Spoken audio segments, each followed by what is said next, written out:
Essa aula está sendo gravada para a turma de criação avançada de personagens do curso de jogos digitais da PUC Minas. E essa aula também é a sequência da aula anterior. A gente está voltando de um intervalo de 10 minutos, mas eu separei em dois vídeos essa aula para não ficar 10 minutos de intervalo igual eu fiz semana passada. Ficou 10 minutos de vídeo tocando eternamente. E até porque tem uma troca de assunto aqui, né? Na aula anterior a gente estava dando feedback no material dos alunos matriculados, e agora a gente vai falar um pouquinho sobre os modificadores e sobre modelagem high poly. Já tem uma aula teórica cobrindo os modificadores todos, mas para ter uma certeza de que a gente está andando, né, correndo o curso normalmente e que as coisas estão sendo ditas no decorrer do semestre, eu estou fazendo essa aula que vai ter um formato suave de revisão ou de reafirmação de conteúdo, se vocês preferirem. Tá? Então, a gente vai começar a lidar com a modelagem high poly, ou seja, a modelagem que não tem preocupação com a quantidade de polígonos. Né? Nossa preocupação agora no modelo é fazer o design, né? Fazer o visual das coisas. Então a gente não tem problema mais em usar uma série de recursos de modelagem que podem gerar um modelo pesado, ou seja, um modelo com muitos polígonos. Né? Se a gente olhar aqui esse modelo padrão do Blender, o cubo padrão do Blender, ele vai ter apenas 8 vértices e 12 triângulos, mas qualquer modificador desses que eu ligar aqui, né, se eu não prestar atenção no que eu estiver fazendo, né, ou seja, eu posso crescer com um único modificador, eu consegui pegar esse cubo que tinha apenas 8 vértices e agora ele tem 24 mil vértices. Ou seja, ele tinha apenas 12 triângulos e agora ele tem 49.152 triângulos. Então, vai ter um aumento sensível da quantidade de polígonos por causa do uso das ferramentas, mas isso não é um problema para a gente. Na verdade, isso vai ser a base do que a gente vai trabalhar. Ou seja, a gente vai criar modelos que têm mais detalhes para depois tentar preservar esses detalhes nos modelos low poly. Né? Então, a turma que está matriculada em criação avançada de personagens já deve ter passado por umas 3 matérias de modelagem, ou que envolvem modelagem de alguma forma, e já estão acostumados a fazer os modelos com uma contagem baixa de polígonos. Então agora a gente está liberando eles para usar polígono como se não houvesse amanhã. E se você está aqui comigo na aula ao vivo, já vou contar para vocês. Vocês podem usar polígono como se não houvesse amanhã, contanto que a sua máquina dê conta desses polígonos, tá tudo bem. Tá? Vocês não precisam preocupar. Outra coisa também que vocês não precisam preocupar é com N-GON, essas coisas. Vocês não precisam preocupar com topologia por enquanto. Preocupa em fazer o design. Tá? Nossa preocupação é criar o design de um objeto detalhado. Tá? E para fazer a modelagem high poly, além da gente poder, obviamente, cortar um modelo à vontade, né? Ou seja, eu posso cortar um modelo à vontade que não tem problema, né? Ou seja, isso não é um problema para mim, né? Eu vou poder usar os modificadores à vontade também, ou seja, eu posso usar os modificadores de acordo com minha necessidade, né? Do jeito que eu achar melhor. Tá? Então, os modificadores eles vão ser uma ferramenta liberada para modelagem. Geralmente, no primeiro período, né, quando as pessoas estão começando a fazer os modelos 3D, a gente não usa os modificadores tão intensamente, porque vários deles não são necessariamente compatíveis com o motor de jogo. Geralmente, o conteúdo que você cria aqui, na hora que você chegar no motor de jogo, ele vai ser... ou ele vai perder parte do conteúdo, ou esse conteúdo ele ficar muito mais pesado do que ele, né, no Blender. Né? Então, a gente tende a adiar isso no curso de jogos, e isso acaba acontecendo só num período mais para frente. Tá? Mas agora a gente sabe que a gente vai fazer um tratamento do modelo para o motor, então agora a pegada é outra. Como que eu faço o modelo ter os detalhes que eu preciso que ele tenha? Como é que eu faço toda a informação que eu quero que aconteça aparecendo nesse modelo? Né? E aí a gente vai ter os modificadores como uma das ferramentas mais úteis para a gente poder criar esse conteúdo. Né? Os modificadores eles vão alterar o resultado visual do meu modelo sem alterar os meus vértices originais. Então eu vou continuar tendo os meus vértices originais aqui e o meu resultado no modo objeto vai ser completamente diferente, ou seja, ele altera o resultado final do meu modelo sem alterar o meu material inicial. Então ele é não destrutivo, ou seja, você altera o meu modelo, mas se você quiser voltar para o modelo original é só jogar o modificador fora, que ele ajuda demais. Assim. Então a gente vai ter esse tipo de facilidade, né? Então os modificadores eles se dividem em 4 famílias, né? Então tem a família da transferência de dados, que são os modifies, né? Então, deixa eu adicionar aqui uma esfera.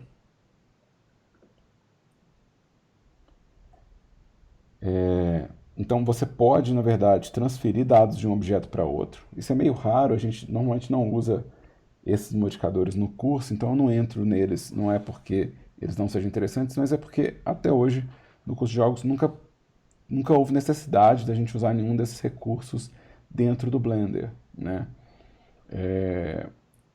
O máximo que já aconteceu foi ter alguma coisa feita na Unity que se assemelha ao processo desses modificadores, né? O Normal Edit seria um exemplo que eu sempre cito, porque o Normal Edit ele permite que eu pegue as normais de um objeto e controle a reflexão de luz de outro, né? Então eu posso vir aqui e falar que a esfera, né,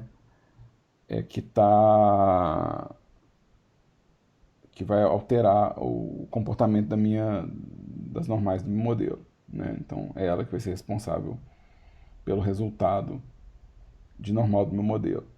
Isso de novo, a gente não faz isso normalmente no Blender, mas isso é comum fazer em motor de jogo. A gente faz uma coisa parecida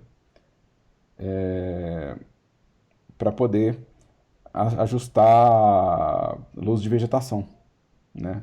Porque a luz de vegetação ela é toda fragmentada, né? Cada plano usado para fazer essa planta está apontando com a normal para um lado.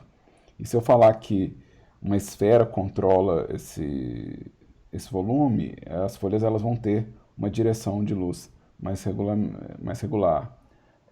O cabelo mais cacheado, o cabelo mais enrolado costuma usar esse mesmo tipo de recurso, né? Onde você está usando uma geometria para controlar o resultado da outra, né? Então, a maioria dos conteúdos dos modificadores da família Modify vão ter esse aspecto de eu estou usando um objeto para alterar o resultado de outro, ou seja, eu preciso de um objeto para transferir os dados para outro objeto. Tá? Como falei, isso não é tão comum a gente usar, e se aparecer alguma questão durante o semestre que peça esse tipo de recurso, a gente entra nele, tá? E se você quiser realmente saber muito sobre as opções, dá uma olhada no manual no setor de Modify, tem todos eles aqui com explicação e exemplo. Lembrando que a maioria dos resultados que eles citam aqui é mais interessante que a gente já faça direto no motor de jogos, tá? Então a maioria dessas alterações elas vão ser mais interessantes se elas forem real time no motor de jogos. Então eu imagino que vai acontecer aquela sensação tipo assim, pô, isso é legal, mas ia ser mais legal se estivesse no jogo, né? Então, que é por isso que raramente a gente usa eles na nossa etapa de modelagem aqui, né? Porque no Blender eles vão ter que ser aplicados para poder ir para Unity e vai perder o aspecto interativo. Tá? O próximo é o Generate, que vai gerar ou destruir vértices, né? Ou seja, ele está criando ou destruindo vértices de alguma forma, ou edge, ou corte, ou seja, ele está interferindo na modelagem diretamente, né? Então, quando você cria, por exemplo, um edge split, ele está rasgando o modelo. Sabe? Você pode não estar vendo que ele está cortando, mas ele está separando para cada conjunto de vértices dentro dessa margem de ângulo, ele está criando um outro edge. Então ele está dividindo as normais do edge, que era antes uma normal apontando para um lado, ele está fazendo uma segunda normal para o lado. Então ele está gerando uma informação adicional. Né? Ou então se você pegar alguma coisa como a subdivisão, ele vai estar gerando novos vértices virtuais para o meu modelo. Não são vértices que eu modelei, mas são vértices possíveis, né? Ou seja, vértices que eu posso converter em vértices de fato, né? E ele também pode destruir informação, né? Que é o caso do... Deixa eu colocar uma Suzane aqui, porque a Suzane, nessas horas, é a melhor. Então, cadê a Suzane? Mexe. Suzane. Vamos pegar um decimate que vai, na verdade, destruir a informação que eu tenho. Ele vai reduzir o número de vértices, mas ele está criando novos vértices nesse processo, né? Ele está apagando os antigos e colocando outros no lugar, né? Então, querendo ou não, ele está gerando uma informação nova, né? A informação que está aqui, ela é uma informação nova, ou seja, o vértice que eu tinha antes não é mais o vértice que eu tenho agora, né? Então, todos os modificadores dessa família vão ter esse aspecto. Eu tenho os modificadores do tipo deformação, né? Então, os modificadores do tipo deformação, eles vão alterar a forma do meu modelo, mas eles não vão gerar informação adicional no modelo, não. Então, eles vão gerar uma alteração aqui visual, né? Mas eles não vão criar informação nova, nenhuma informação nova, né? Ou seja, toda a informação que ele está criando aqui é uma modificação da posição dos meus vértices, né? Então, é uma família inteira só de deformação dos vértices que eu tenho. O Armature, inclusive, é um que vocês já usaram, porque vocês estão no quarto período, e vocês já tiveram aula de animação. E para fazer a aula de animação, a gente faz o Armature, que é um deformador de vértices, né? Ou seja, ele é um modificador de deformação, né? Vai mudar os vértices de lugar sem alterar o modelo original. E aqui tem os de simulação, né? Os de simulação, vou criar um aqui rapidinho. Eu vou cortar aqui.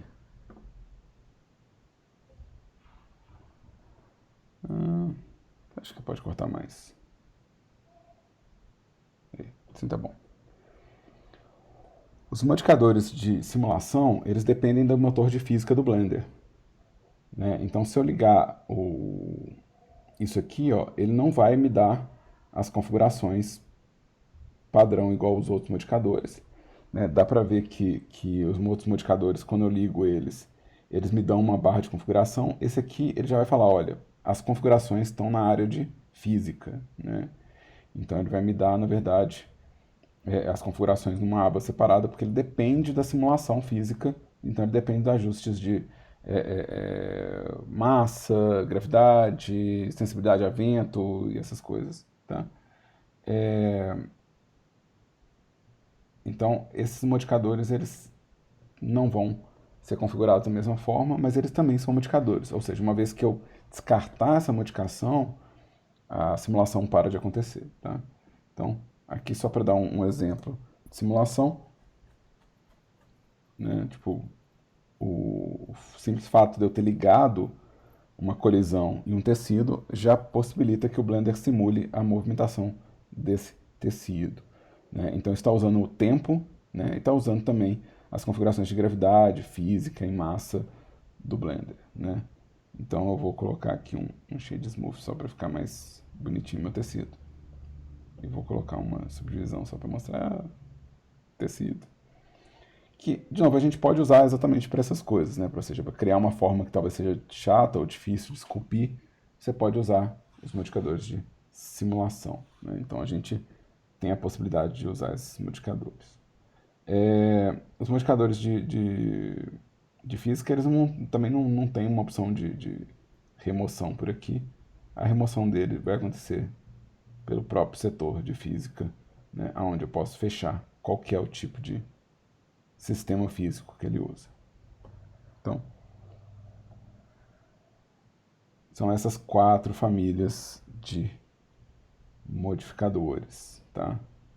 Então, eu tenho esses 4 tipos. Outros tipos de objetos no Blender vão ter modificadores também. Vetor tem modificador, sei lá, o desenho, o Greasy Pencil tem modificador.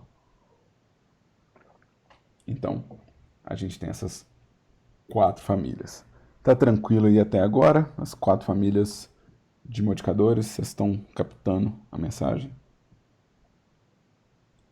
Tá de boa? A Alice mandou um W. Eu não sei o que é W. Eu sou um velho, eu não tô tão dentro da gíria. Então tá bom. Então olha só. Os modificadores de geração. Ah, obrigado, Alice. Eu tenho que lembrar que eu não acompanho as tendências do momento, tá? Você tem que me pôr um pouco de contexto às vezes. Desculpa por ser um velho. Eu vou ficar mais esperto da próxima vez, tá?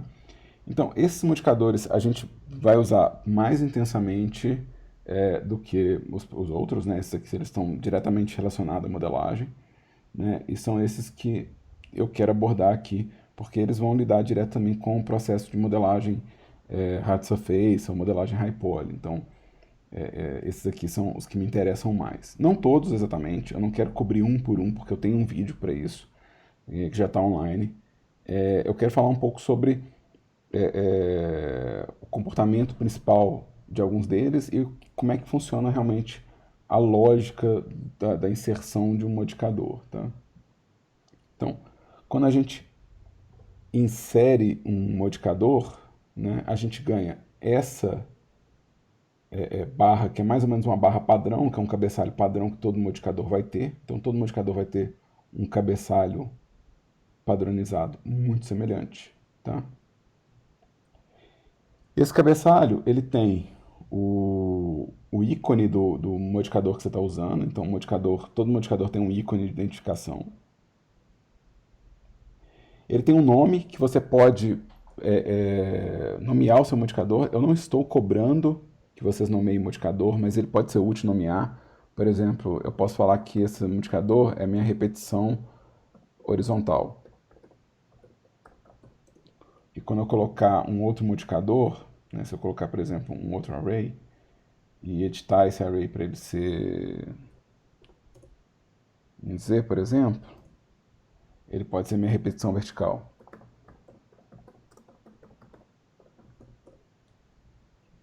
Então, isso aqui vai me ajudar a saber quem é quem na minha lista de modificadores, né?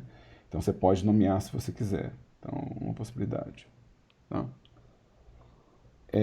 O próximo bloco é aonde eu estou vendo o meu modificador, ou seja, em qual parte do processo do... Deixa eu pegar um genérico aqui, né? Só para ter a câmera e a lâmpada aqui, né? Então, se eu criei um modificador, eu vou colocar aqui uma contagem de 3 e eu vou colocar um espaçamento entre eles para vocês verem que existe uma atuação aqui desse modificador, né? Aqui, essa barra está me falando que eu estou vendo ele no render, que eu estou vendo ele no modo objeto, eu estou vendo ele no modo edit, e se eu estou vendo os vértices que ele está projetando para mim. Então eu vou desligar todos eles. Então agora o meu array simplesmente ele não está funcionando, né? Se eu renderizar ou qualquer coisa do tipo, ele não aparece. Mas, se eu ligar essa opção aqui, significa que mesmo sem ver o meu array, ele aparece no render. Então, se eu renderizar aqui, vai aparecer o modificador, ou seja, ele está ativo no render. Não está ativo no modo objeto, mas está ativo no render. Se eu ligar aqui, ele está ativo no modo objeto. Ele não vai estar ativo no modo edit, ele não vai estar ativo no render. Mas ele vai estar ativo no modo objeto. Tá? O Matheus está tendo um problema de conexão. Pessoas, lembra que eu estou gravando, tá? Então, eu estou fazendo uma gravação local também, tá? Com o OBS. Então, se vocês perderem algum pedaço, porque a internet caiu, fica tranquilo, porque eu estou gravando a aula, tá? Você não vai perder nada, não. Pode ficar tranquilo, tá? Então, aqui a gente tem uma opção de ver ele só no modo objeto, né? Eu também posso ver ele no modo edit. Só que, olha só, para ver no modo edit, eu tenho que estar com ele ligado no modo objeto também, ó, né, no preview. Você vê que, na verdade, o modo objeto ele vai chamar de real time, né? que é o viewport. Se eu ligar ele aqui, ó, eu estou vendo ele no modo edit ou não, tá vendo? Então aqui, sendo modo edit. E esse aqui é uma ferramenta que chama Cage, que ele vai mostrar quais vértices ele está calculando para mim. Inclusive, ele vai permitir que eu selecione esses vértices, ou seja, eu posso selecionar o vértice que ele está calculando para poder fazer a modificação, né? E o Cage ele é muito útil, gente. O Cage ele é absurdamente útil.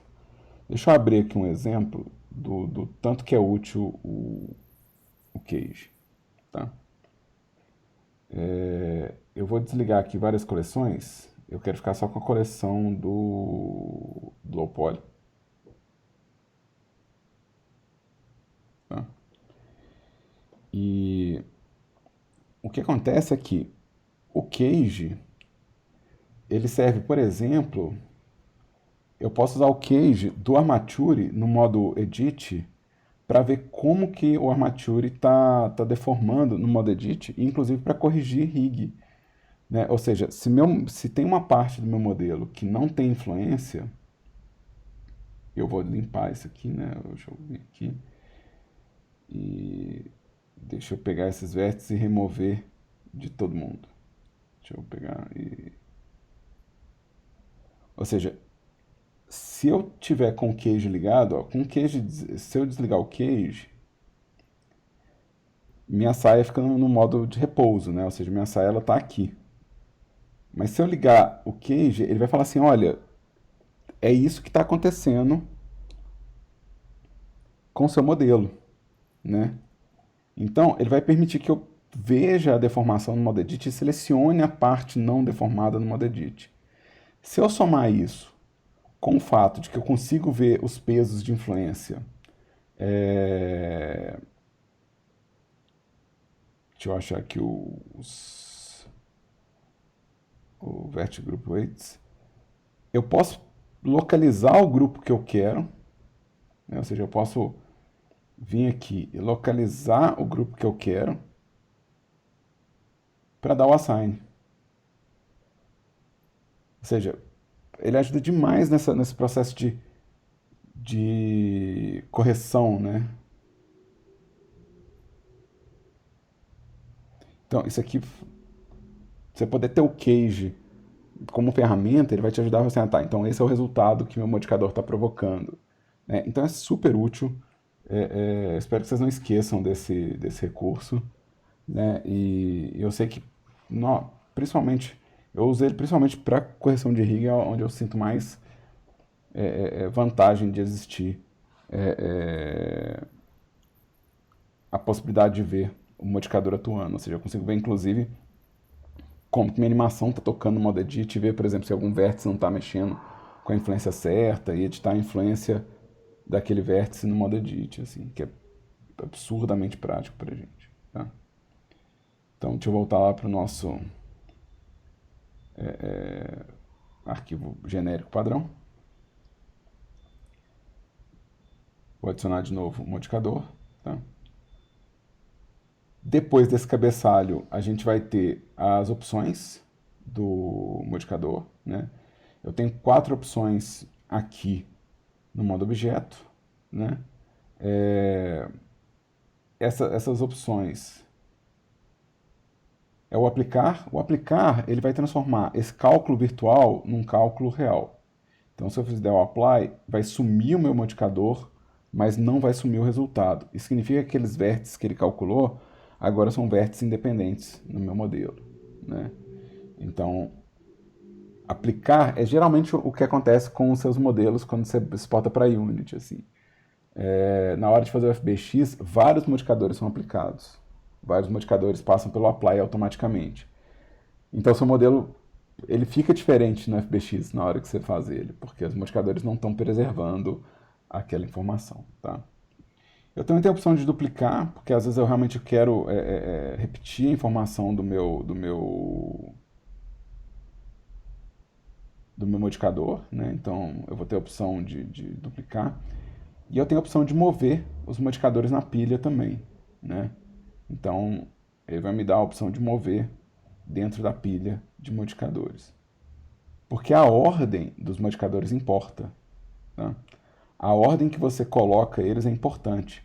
Então, se eu coloco um modificador e depois eu coloco outro modificador, eu vou ter um resultado visual. Mas se eu mudar a ordem desses modificadores, o resultado vai ser diferente. Então, a ordem aqui não é... Ela não pode ser aleatória, ela tem que ser planejada.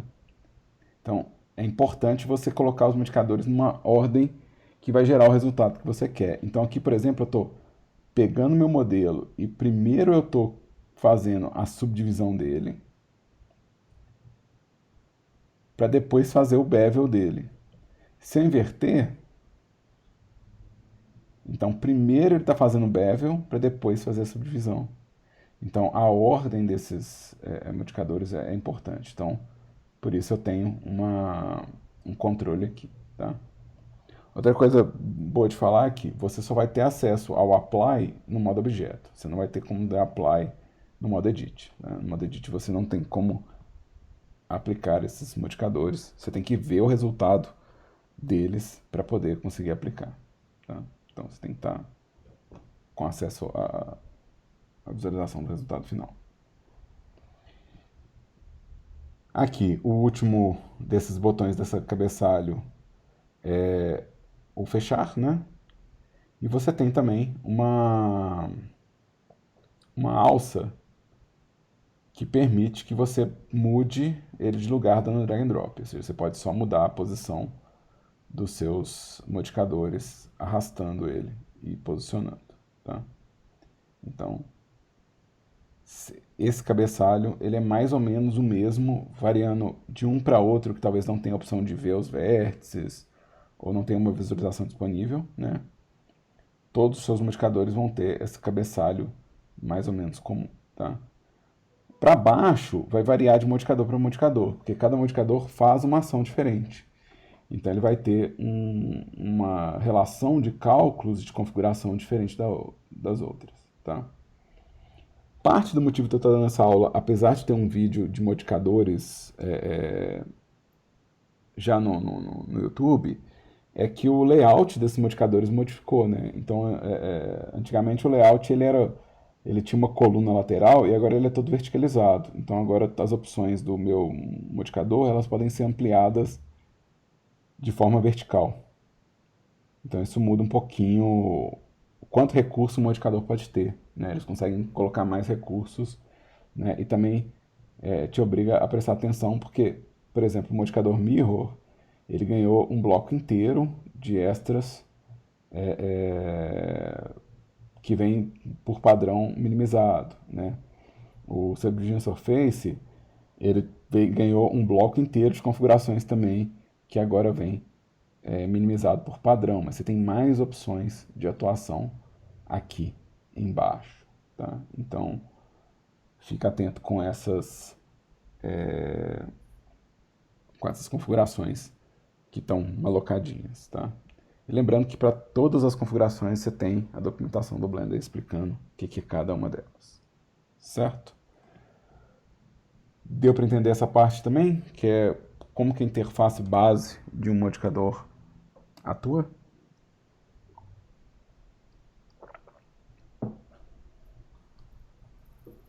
Deu para pegar essa parte do rolê? Massa. Então vamos se divertir. Então vamos se divertir agora. Tá?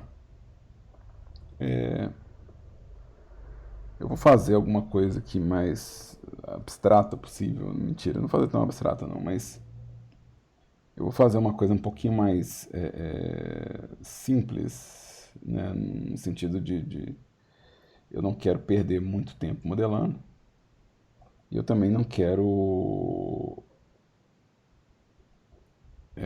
fazer nada que consuma muito tempo de vocês, né?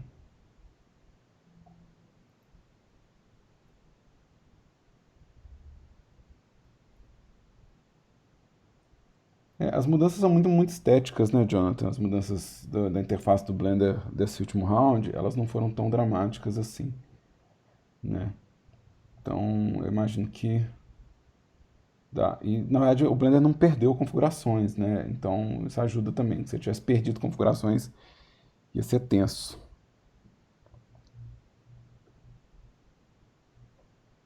Né? Tipo assim, de famoso, onde é que está aquela ferramenta que eu preciso dela? Né? Beleza, fiz uma pecinha aqui. É... Aqui, ó, eu tô fazendo esse modelo aqui, ó, que parece muito, com muita boa vontade, parece uma telha, sabe? Para mostrar o primeiro modificador aqui da lista, que é o array, que é muito útil pra gente, tá? O array é absurdamente útil. Porque o array, ele vai fazer repetições que você não quer fazer na mão, né? Por exemplo, se eu tiver que fazer um telhado inteiro, né? Se eu tiver que fazer... Deixa eu rotacionar ela, que eu acho que vai ser interessante. Acho que eu fiz ela invertida, acho que é melhor fazer assim. E assim. Né? Sei lá. O array, ele gera repetições, né? Ou seja, se eu ligar um array aqui, eu consigo repetir os meus modelos, né? E controlar o eixo de repetição, né? Ou seja, eu consigo, por exemplo, espalhar esse eixo de repetição, né? E nos três eixos, né? Então eu consigo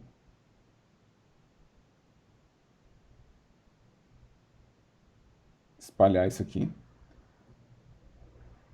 E eu não tenho que ficar repetindo na mão, né? Ou seja, e também se eu tiver que alterar meu modelo, né, eu estou alterando os modelos todos de uma vez só, né? Então, só pegar aqui só para testar uma coisa aqui rapidinho. É isso mesmo. Então, assim, eu tenho esse controle de repetição aqui. Aqui, na verdade, ele vai me dar algumas opções interessantes, né? Que é se ele vai alterar alguma coisa no V, né? Ou se ele vai juntar os vértices que estiverem coladinhos, né? Se ele está fazendo a alteração de posição relativo ao tamanho do objeto, ou se ele está fazendo seguindo uma medida constante, uma distância pré-definida, né? Ou seja, que é 1 metro é sempre 1 metro, não importa o tamanho do modelo. Né? No caso da relativa, é um tamanho do modelo. Né? E eu consigo fazer tipo, qualquer informação que seja repetitiva, né? Eu consigo montar uma pilha de arrays aqui, ó, para poder ajustar e criar, por exemplo, o que seria, por exemplo, um telhado, né? Então, imagina que em vez de ter que fazer o telhado todo, né? Eu posso só criar uma peça e garantir a repetição, né? Se eu tiver que fazer uma malha né, de cota, por exemplo, uma série de anéis intercalados, ou se eu tiver que fazer escamas numa superfície, né?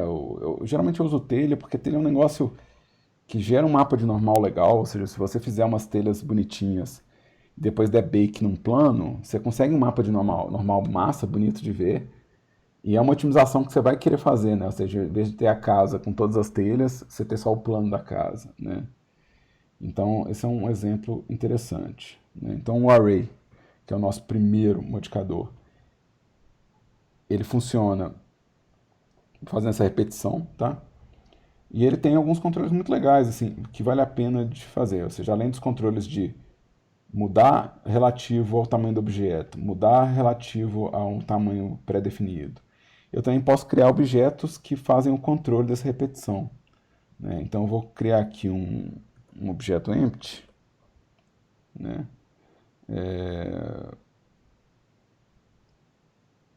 E eu vou falar que esse objeto empty é quem manda no meu offset. Então, se esse objeto mexer uma medida de x, então quer dizer que eu tenho um offset de 1 de x. Se esse modelo rotacionar, se esse objeto girar por 5 graus, então quer dizer que eu tenho um offset de 5 graus. E aí eu consigo fazer essas estruturas que são meio chatas de modelar, né? Ou seja, Se eu tiver que fazer a curva de telha de um objeto, né? Se eu tiver que fazer uma forma orgânica assim, vai ser mais fácil do que se eu tiver que repetir cada um dos objetos, né? Lembrando que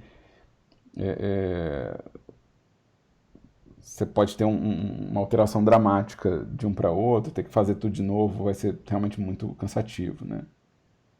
Então é interessante saber que eu posso fazer esse tipo de controle, né? Ou seja, eu consigo fazer esse tipo de alteração, né?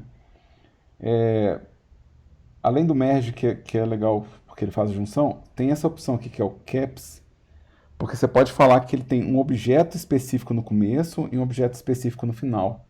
Então você pode falar que ele repete, mas que o último objeto é diferente, ou o primeiro objeto é diferente. Então eu vou duplicar esse objeto aqui e vou alterar ele. Tá? Então vou tirar os modificadores aqui e vou fazer, sei lá, fazer uma alteração aqui visual nele. E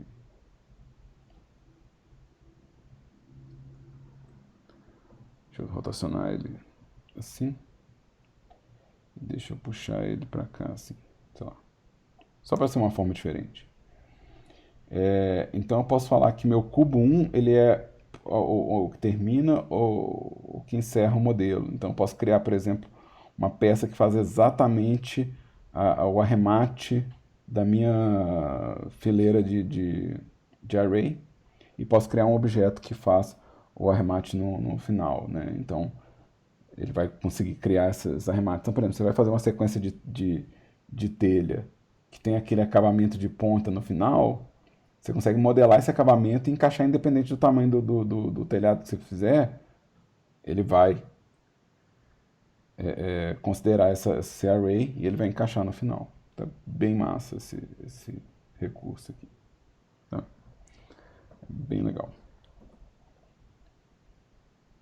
A gente tem o Bevel, ou Bevel, eu nunca sei como é que fala esse negócio, que vai criar esses chanfros no modelo, tá?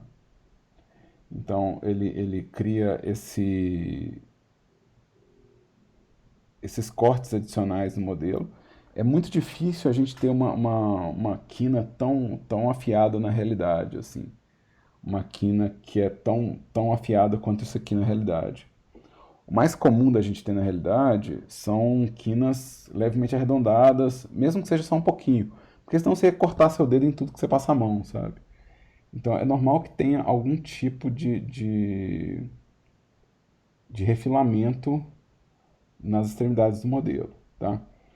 Ele vai me dar o tipo de cálculo que ele está usando para fazer esse refilamento, né? Ou seja, tem uma série de bases de cálculo, quantos segmentos ele está cortando, né? E se ele tem algum tipo de limite para fazer esse corte. Por exemplo, eu posso criar um grupo de vértices que limita o processo de bevel, né? Então, se eu criar um grupo de vértices aqui para o meu modelo, né, ele vai falar se acontece naquele grupo ou não. Então aqui, ó, esse grupo de vértices, ele não está recebendo o meu bevel. E eu consegui fazer uma estrutura bem diferente do que só uma caixinha com chanfro, a partir dessa lógica de que eu estou criando um bevel na parte de cima sem criar na parte de baixo. E eu ainda, como isso aqui ainda tem controle de tamanho e de número de cortes, isso pode gerar uma série de estruturas diferentes, só alterando esses valores aqui. Ó. Então é bem interessante. Eu ainda posso falar se meu profile é negativo ou positivo, ou seja, então é mais amplo ainda, né? E ele vai me dar, tipo assim, se a geometria ao redor vai ser, né, afiada ou não, né? Se ela vai ser um arco, né? Ou como que ele vai preencher isso aqui. De novo, isso depende muito do que você está fazendo e vocês têm que experimentar para conhecer melhor, né? Senão eu vou eu vou ter que cobrir tanto caso para poder falar de um modificador que não acaba nunca, né? É... Pois é, no Edit Mode, qual que é a diferença, Alice, do Edit Mode? No Edit Mode, vira vértice mesmo. Ou seja, quando eu faço isso aqui no Edit Mode, eu estou realmente criando o vértice. Esse aqui eu não estou criando vértice, ou seja, meu modelo é só isso aqui. Então eu posso gerar estruturas semi-procedurais, tá? Então, um não anula o outro, tá? Tipo assim, um não anula o outro. Não é tanto uma decisão de, esse aqui é o bom, esse aqui é o ruim. É mais uma, tipo, qual que é a sua necessidade agora, tá? Porque é muito massa. Na verdade, o Bevel no Modo Edit é muito legal, muito legal. Aliás, um motivo para usar esse aqui, que eu acho massa demais, é a opção que ele me dá rápida de fazer só no vértice. Então, isso aqui para mim vale ouro. Vale ouro, ouro, ouro, isso aqui. Sabe? Você gera uma estrutura absurdamente legal. Absurdamente legal.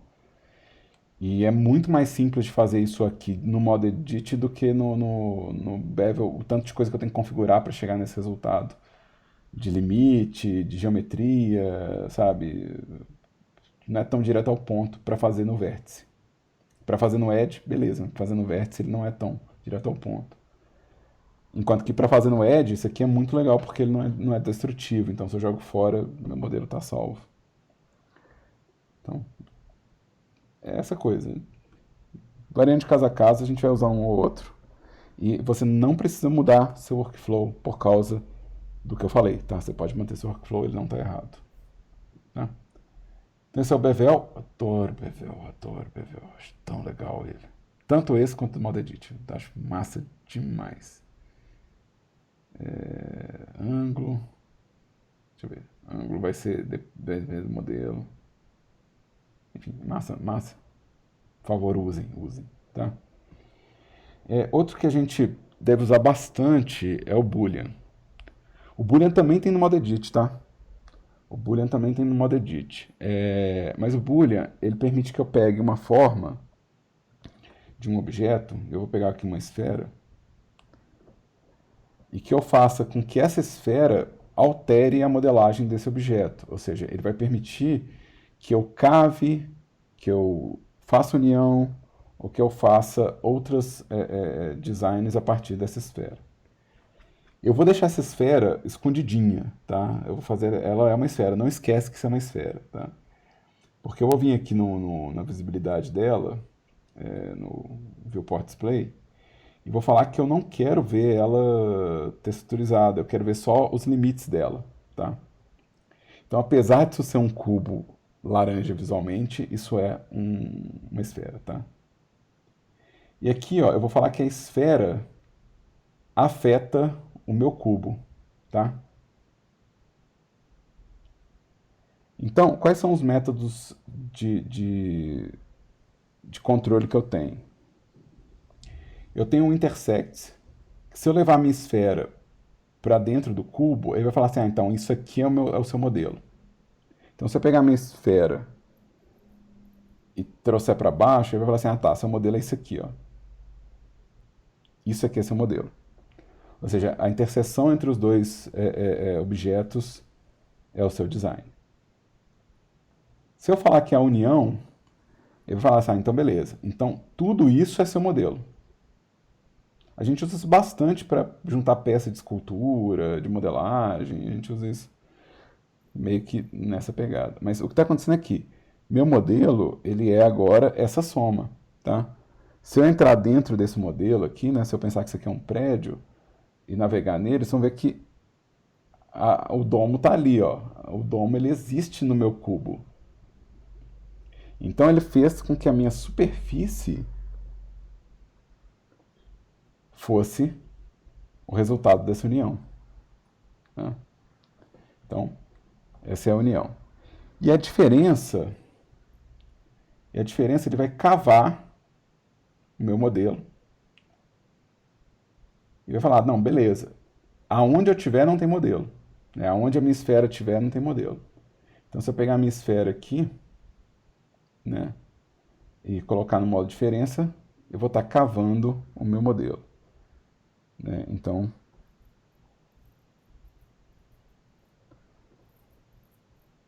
eu consigo fazer umas formas bem complexas com o booleano. Coisas que são realmente difíceis de modelar, a gente faz com Boolean, tá? Por exemplo, fazer furos em estruturas, né? Se eu tivesse, por exemplo, se isso aqui, em vez de ser uma esfera, isso for um cilindro, né? Isso for um cilindro, e eu vou já mudar a escala desse cilindro aqui para ele ser bem grandão assim, tá?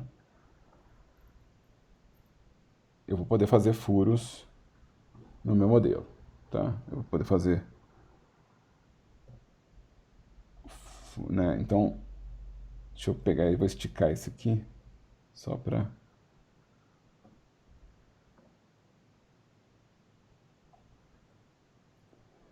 Então, eu posso tanto duplicar essa estrutura aqui, ó, no modo edit, quanto eu posso criar grupos também e coleção, tá?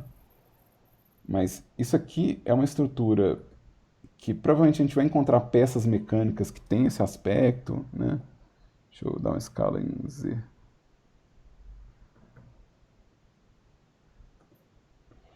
Provavelmente eu vou encontrar situações onde eu quero furar um objeto, mas modelar esses furos é chato. Modelar esses furos é bem chato mesmo, né?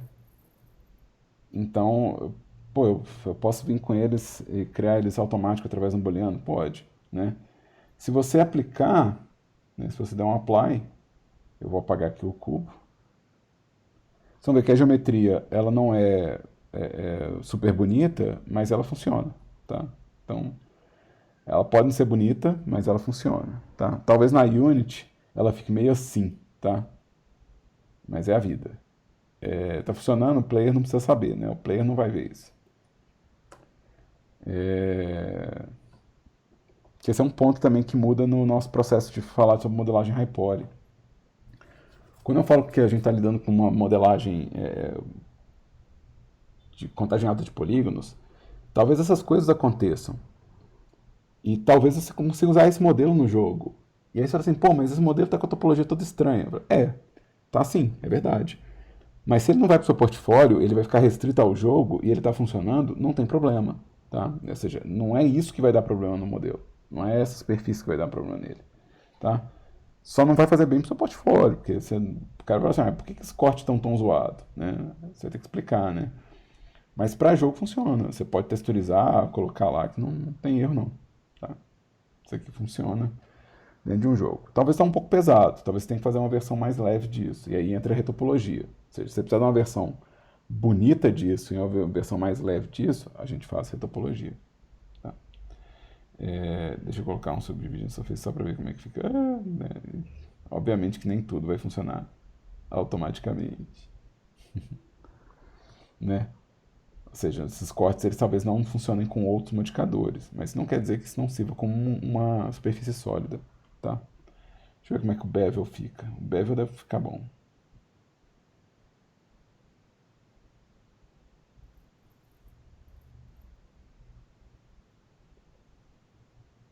Deu um refilamentozinho ali, ó. Massa. Mas enfim, esse foi o Boolean, que a gente pode usar para fazer umas peças muito loucas. Deixa eu entrar aqui num cubo de novo. Pode ser um cubo.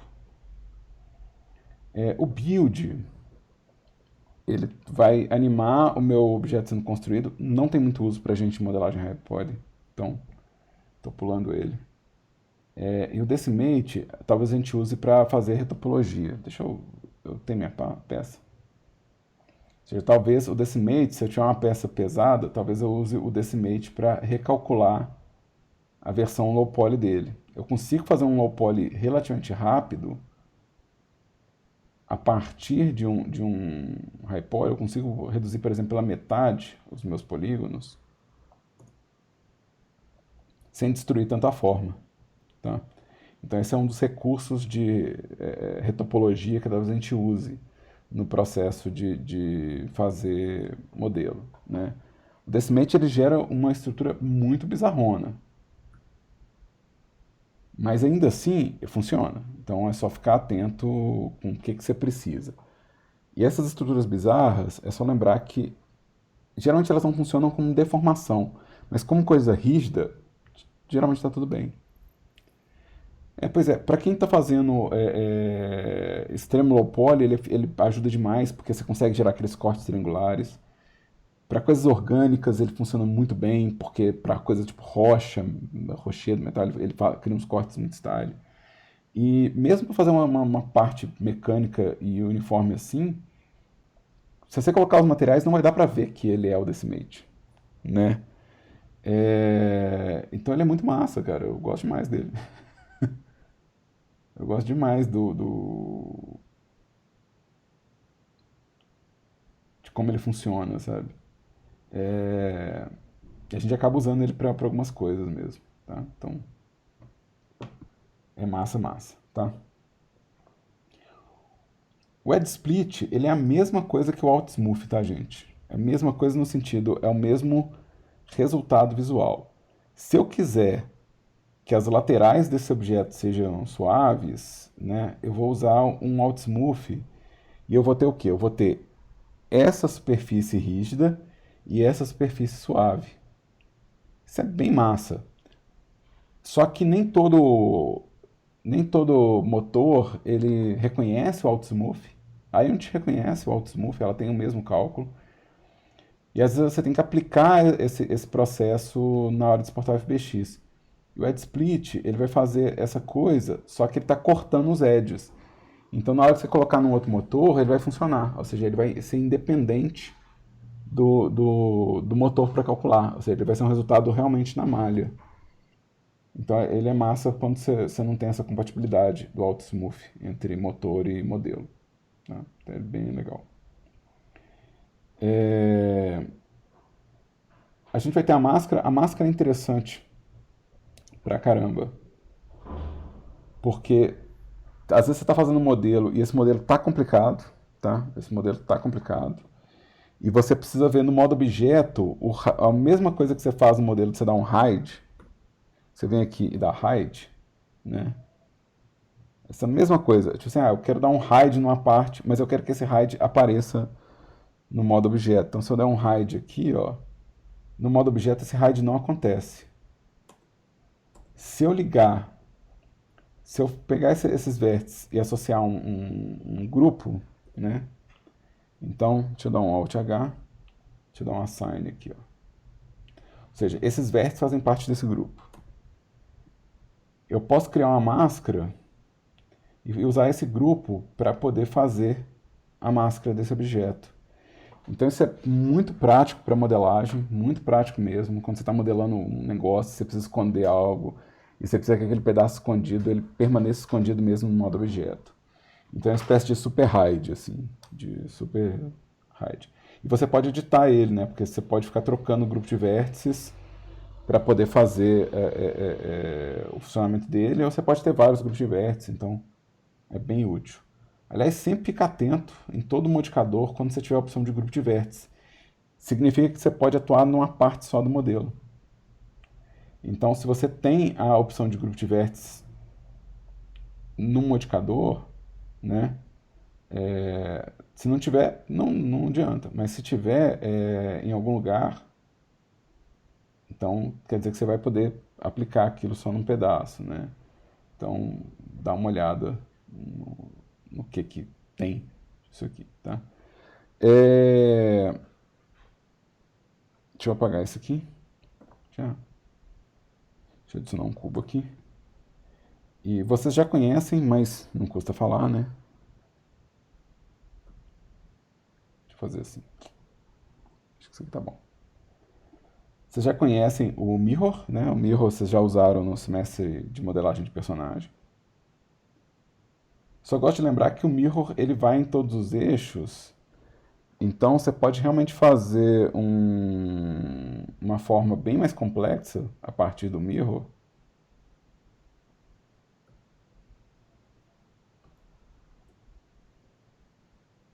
Deixa eu vir aqui e Então você pode fazer uma modelagem complexa e saber que ela é simétrica para todos os lados. Então se a sua coisa é muito simétrica em todas as direções, né? Ou seja, eu quero um objeto que seja simétrico em múltiplas direções, é bom lembrar que você tem acesso ao mirror em várias direções, ele vai fazer o seu trabalho para múltiplas direções, tá? Ele também tem as opções de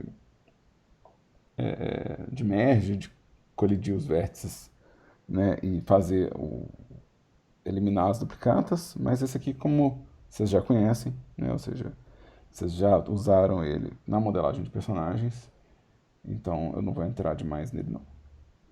Mas olha que fofinho. Saber que eu posso editar isso aqui uma vez só é tão bom. Tão bom saber que eu posso só fazer isso. E tudo vai ficar simétrico. Tão massa. Sou bem feliz com o Mirror. Ele me deixa felizinho toda a vida. Tipo um amigo, assim. O Multi-Resolution e o Remesh, a gente vai voltar neles em escultura. Tá? Eles vão criar mais estrutura para eu poder esculpir ou recalcular a estrutura que eu tenho. Né? Então, o Multi-Resolution ele vai criar níveis adicionais para eu poder esculpir nele. Tá? Então ele cria níveis adicionais. Deixa eu dar um apply aqui só para ficar pesadão. E o Remesh, ele recalcula a estrutura do meu modelo, né? Então eu consigo recalcular a topologia dele.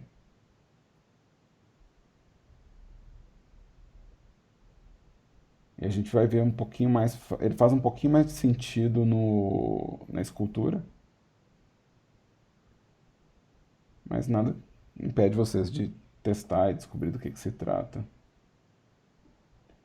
Ou, né, o formato dele aqui, né? Então ele vai criar um modelo inteiro novo a partir do modelo que você tem. E como eu não tenho juízo nenhum, eu acabei de crashar meu Blender.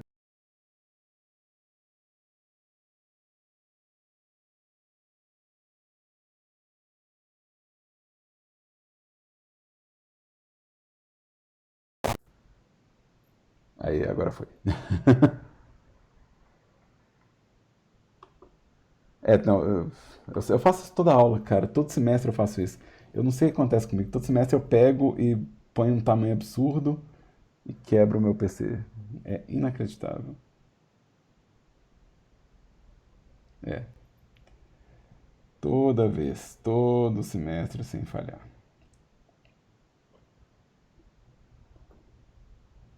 Mas eu tô de volta, né? Vocês estão me ouvindo.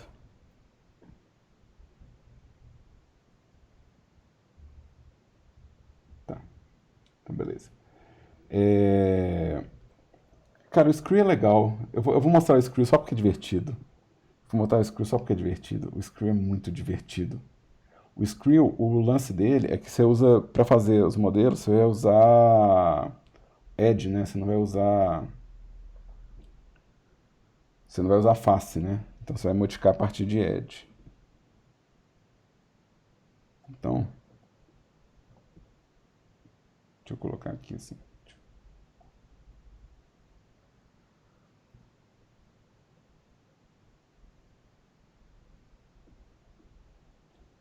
É, deixa eu ver uma coisa aqui. Deixa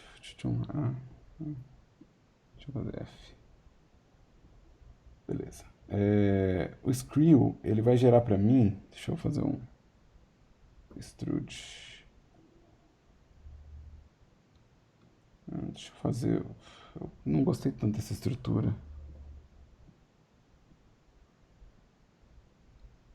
Não gostei tanto dessa estrutura. Deixa eu apagar esse vértice. Deixa eu ver uma coisa. Extrude. Aí. Seria mais de fazer vasinho, viu, Alice? E seria mais de fazer vasinho. Porque você vai pegar, por exemplo, uma estrutura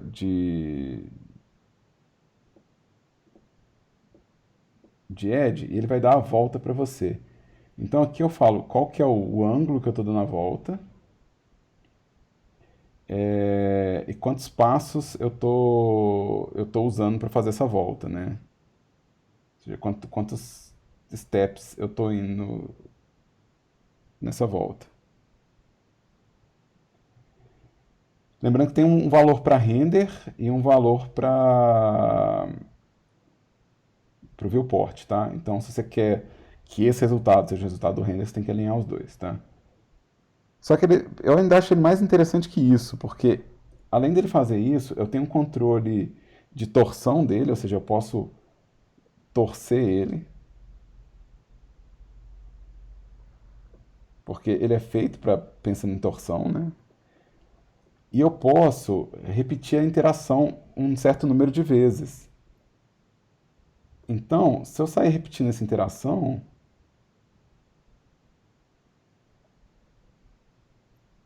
olha que legal. É só lembrar que ele tá atuando com os vértices, né? Então, o, a forma que você fizer nos vértices, nos edges, é a forma que você vai ter na sua estrutura, tá? Então, é só não esquecer disso. E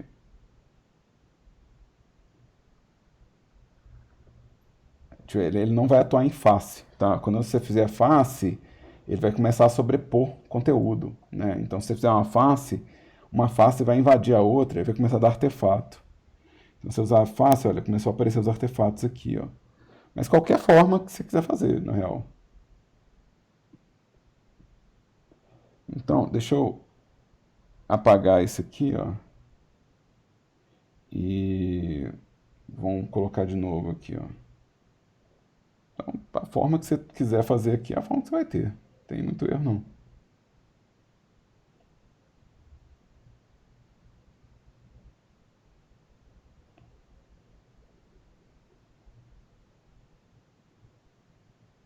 Então é interessante que se você estiver fazendo formas mais complexas, né, com interior mais complexo. Deixa eu colocar uma subdivisão de superfície antes do screw, só para ver como que fica. E uma depois. Dá para arredondar isso depois. Mas é bem massa. Eu gosto bastante do screw, assim, para umas coisas. Tá? Além do screw, a gente tem outro também que usa só o edge. Tá? O Skin Modifier. Ele usa só o edge também. Tá? Então ele vai trabalhar com vértice e edges, mas ele não vai trabalhar em faces. Nada. Se você fizer uma face aqui, ele vai destruir sua face e vai considerar só os edges, né? E os vértices, tá? E esse aqui que é o de fazer a arvrinha, que a Alice comentou, né? Esse aqui é o que é de fazer a arvrinha. Ele dá pra fazer personagem também, tá? Mas ele tem esse processo de design inspirado realmente na lógica de modelagem a partir de uma raiz, né? Ou seja, se você tiver um vértice, né? Deixa eu pegar um vértice aqui, deixa eu duplicar. Se você tiver um vértice e falar que esse vértice é uma raiz, ou seja, você falar assim, esse vértice é raiz, ó, mark root, ele vai conseguir calcular uma superfície de pele ao redor dele. E ele, inclusive, considera a coisa de galho, né, o branch. Então, se você tiver uma bifurcação, né, se tiver uma bifurcação, ele consegue calcular essa bifurcação como um trem preenchido ou como um trem cavado, né, ou com uma estrutura cavada. Então, você pode falar, não, eu quero preencher essa área inteira, ou você pode falar, não, eu quero a voltinha. Então você consegue fazer, por causa desse processo de limpeza, né, do Clear Loose, você consegue fazer essa lógica de distribuição de malha com a lógica de galho mesmo, tá? É... E aí, o que eu tenho que comentar dessa ferramenta é que ela possui um scale só dela, tá? Ela tem um negócio que chama Skin Resize, que é uma ferramenta de transform, tá? Que tem aqui o Skin Resize. E o Skin Resize, ele vai pegar o vértice selecionado e vai mudar a influência que ele faz no skin. Então, por isso que ele vira a ferramenta de fazer a arvrinha, porque você tem um controle grande da estrutura aqui, né? Você pode somar ele com um Subdivision Surface e aí você vai ter o quê? Vai ter uma árvore que é arredondada, né? Então você consegue fazer estruturas de galho muito rápido. Mas dá para fazer personagem. Eu vou comentar com vocês. Lá na nossa pasta de recursos, eu mandei o link hoje no bate-papo um pouco mais cedo, mas eu vou mandar de novo, que a gente tem nessa pasta de recursos da matéria, né? Criação avançadas. Dentro dessa pasta, a gente tem um curso de escultura que o cara usa o Skin Modifier para fazer o Base Mesh. Então, se vocês vierem aqui, ó, vocês vão ver. Esse curso você tem na biblioteca da PUC, tá? Vocês têm acesso pela Hello and biblioteca. welcome to part 2 of chapter 1, which is about creating a base mesh. So Mas now that como a biblioteca tá bloqueada, a gente, né, vocês não estão podendo ficar indo lá direto, eu peguei, disponibilizei aqui para vocês, tá? E esse cara ele vai fazer a escultura do personagem, ele vai começar usando o skin para fazer a malha básica. Então, vale a pena. De novo, tá na nossa pastinha de recursos, tá? Tá na nossa pastinha de recursos, se vocês quiserem ver essa aula desse cara, é muito massa. É Kent Tramel, acho que é o nome dele. É um curso que já tá velho, mas é interessante. O procedimento ainda funciona, sabe? Então, você pode usar essa mesma lógica para, em vez de fazer árvore, fazer personagem, né? E é bem legal, é bem massa, assim, de usar. Dá pra fazer um... né? Você tá modelando um boneco de pauzinho e ele tá virando personagem. É muito da hora, né? Só lembra disso? O Skin Resize é uma ferramenta que só ele tem. O atalho dele é Ctrl mais A, tá? Se vocês precisarem do atalho. E fica em Mesh, tá? A opção. Vamos adicionar um cubo novo aqui. Cubo.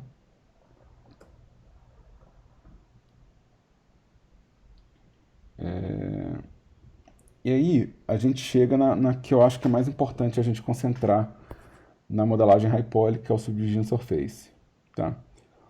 Essa ferramenta, o Subdivision Surface, é realmente o modificador talvez mais fundamental para a gente fazer a modelagem High Poly e ter um certo controle desse High Poly, ou seja, você não tem que fazer tantos cortes e ter um modelo High Poly no final das contas.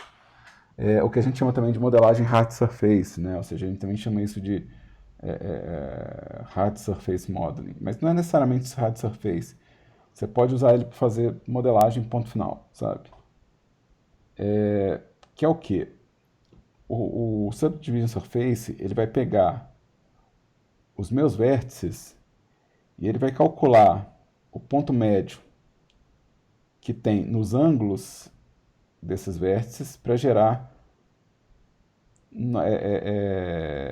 novas posições, né? Ou seja, novos vértices na média. Então, porque ele está pegando essas bissetrizes aqui para gerar um ângulo, ele vai conseguir arredondar meu modelo e deixar ele mais suave, né? Então ele está fazendo essa série de cálculos. Por que ele está fazendo essa série de cálculos de ângulos internos, né? Ou seja, de subdivisão interna? É comum, se você estiver fazendo um modelo com muito pouco polígono e balizando pesado no Subdivision Surface, é comum o modelo encolher, tá? Ou seja, é comum que o modelo que você está fazendo fique menor do que o modelo final. Então, essa é a primeira coisa que é bom prestar atenção, que Mesmo no Subsurface, às vezes é legal você ter a estrutura base de cortes que você quer no formato mais aproximado, exatamente para você não ter que lidar com um encolhimento tão grande do modelo. Ou ter consciência de que vai encolher e já fazer a adequação disso. Ou seja, não, eu sei que vai encolher e eu estou lidando com esse encolhimento. Tá? Então, essa é a primeira coisa que eu queria comentar sobre o Subdivision Surface.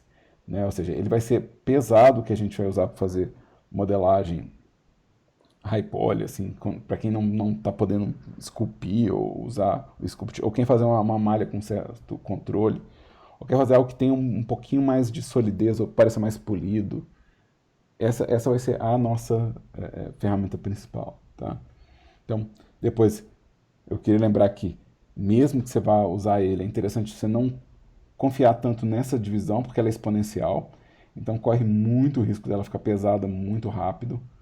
Então, pensar realmente, não, eu estou fazendo uma estrutura que já tem a forma e o Subdivision está só arredondando para mim, ou então ter consciência desse peso, né? Ou seja, aqui, se a gente for pegar as estatísticas, né, do modelo, dá para ver que para cada subdivisão, o crescimento do modelo ele vai ser exponencial, né? Então, meu modelo inicial, que é um cubo, ele tem só 12 triângulos, e quando eu chego no nível 4, ele já está com 3.000 triângulos, no nível 5, 12.000, no nível 6, que aliás é o máximo, são 50.000 triângulos nesse cubo. Então, e praticamente não tem muito o que fazer, porque eu só consigo puxar esses 4 vértices, então eu não consigo detalhar. Então, se eu começar a cortar aqui, se eu gerar um único corte aqui, ó, ele vai para 81.000. Então, a gente vai trabalhar ele com uma tensão nessas medidas, né? Vai trabalhar com uma tensão nessas medidas. Geralmente, entre o nível 2 e 3, a gente já tem um bom refinamento, a gente não precisa mais do que isso, não precisa chegar no nível 4, tá? Em muitos casos, o nível 2 já resolve, tá? E quanto mais próximo é a sua forma original da forma que você quer representar, menos subdivisões você vai precisar, tá? Então, isso é uma coisa que eu queria comentar, né? Ou seja, o fato de que a definição desses cortes aqui é importante para a gente lidar com peso.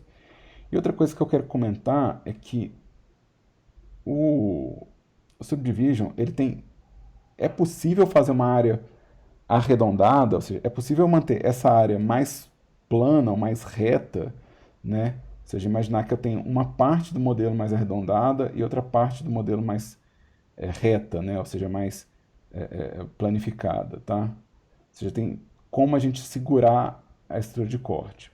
Para isso, eu posso usar o crease ou eu posso aumentar os cortes, tá? Eu tenho duas formas para poder segurar a deformação disso aqui, tá? O crease é um recurso de edge, tá? Chama edge crease. E ele vai segurar a deformação dos edges que eu selecionei. Então aqui, ó, dá para ver que o meu modelo ele é arredondado no topo, mas a base dele é plana, porque eu usei um crease no fator máximo. Tá? Eu posso usar fatores intermediários, e isso vai segurar a minha estrutura. Isso vai depender da minha seleção, né? Ou seja, eu posso fazer seleções diferenciadas. Por exemplo, eu posso vir aqui e falar que esses edges também têm esse crease, né? E posso criar umas formas. Deixa eu colocar um shade smooth. E eu vou colocar 3 níveis de subdivisão e vou colocar um alt smooth aqui para vocês verem, tipo assim, que eu consigo um design meio industrializado, onde eu tenho uma quina e um arredondamento. Ou seja, esse tipo de solução aqui, ó, é um negócio que é difícil de produzir sem o uso dos modificadores, né? Você acaba tendo que produzir uma série de cortes. E tem esse aspecto de design industrial. É muito comum usar esse tipo de recurso para fazer modelagem de carro, por exemplo. Em modelagem de carro, você tem umas áreas que são super refiladas e umas áreas que são super arredondadas e às vezes uma transita para outra, né? Ou seja, você tem um metal que foi pinçado num pedaço, né? Ou que foi polido em outro pedaço. Então é interessante ter esse controle, tá? Ou seja, é interessante você ter esse controle. Lembrando também que você pode fazer níveis diferentes, né? Ou seja, eu posso vir aqui e falar que isso aqui não é tão grosseiro assim, é mais suave, né? Então ele me dá um controle interessante do meu modelo, tá? Outra forma de fazer isso, e aí eu vou fazer, deixa eu fazer uma coisa, eu vou fazer uma duplicata, eu vou fazer uma duplicata desse modelo, e esse modelo aqui eu não vou usar Crease. Nesse modelo eu não vou usar o Crease, e nesse modelo eu vou usar o Crease. Outra forma de fazer isso, e aí vocês vão ver muita modelagem que vocês pesquisarem online, ou que vocês pegarem modelo pronto, muito modelo low poly, vocês vão ver que ele tem uma série de cortes, que eles acrescentam muitos cortes no modelo, né? Ou seja, o cara vai lá e ele tem cortes mega próximos assim, ó. E esses cortes, eles são feitos para segurar o ângulo de deformação. Ou seja, se o meu subsurface está usando os vértices para fazer a curva, se eu só aproximar a relação desses cortes, então minha curva vai ficar suave. E isso é interessante porque isso me dá um outro tipo de acabamento de luz e sombra. Eu vou colocar aqui, porque eu estou usando pouco corte, eu quero mostrar aqui para vocês a diferença de brilho. Então, observa que aqui ó, eu tenho um brilho que aqui não acontece. Então, se eu quero esse bevel no meu subsurface, eu provavelmente vou usar essa segmentação de cortes, né? Eu provavelmente vou usar esse ancoramento de cortes. O que vai deixar meu modelo rapidinho, ele vira um modelo high poly sem eu perceber, mas que fica com um acabamento muito polido. Então é muito interessante de usar, tá? E a gente vai ver isso não só para a criação de quina, né, mas para a criação de cavados no próprio modelo, né? Então, deixa eu pegar aqui e fazer um... Ou seja, para fazer esse tipo de brilho acontecendo também em refinamento de modelo, tá? Eu tô falando, isso aqui é um modelo que ele é high poly, né? Ele já está high poly, né? E porque ele está com 26 mil polígonos, mas ele vai me dar umas normais muito excelentes pro meu modelo final, né? Quando eu vier com o modelo low poly em cima disso, essa normal é que vai prevalecer, né? Ou seja, essa normal é que vai acontecer. Então ela vai me dar uns brilhos muito bonitos no modelo, né? E geralmente para coisa que tem uma cara de design industrial, isso funciona bem demais, né? Então vale a pena às vezes a gente fazer esses cortes para ter um design que parece algo feito por uma máquina ou, né, ou feito com materiais mais rígidos.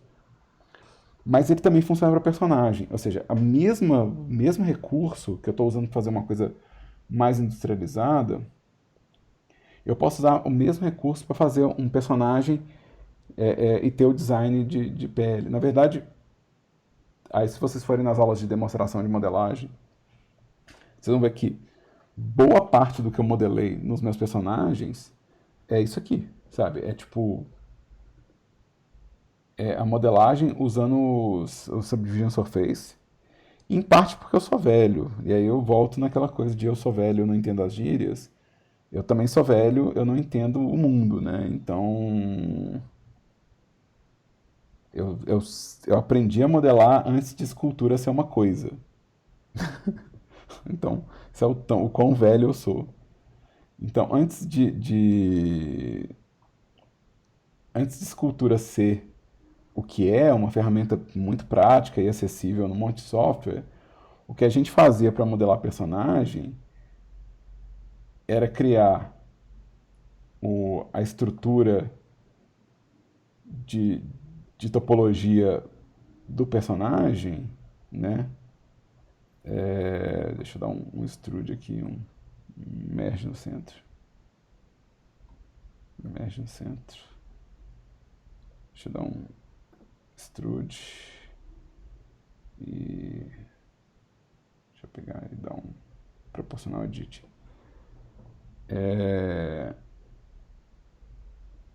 Então a gente a gente começava a puxar as partes, né? Tipo, o encaixe de um olho, né? Tipo, para onde que ia o loop de expressão, né?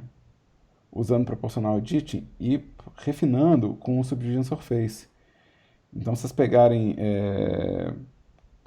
não só as minhas modelagens, pegarem cursos mais tradicionais de modelagem, não tem escultura como primeira etapa, né? O que a gente tem é o processo de construir em cima dos modificadores a estrutura necessária para fazer o modelo, né? Então, deixa eu vir aqui e ligar um mirror.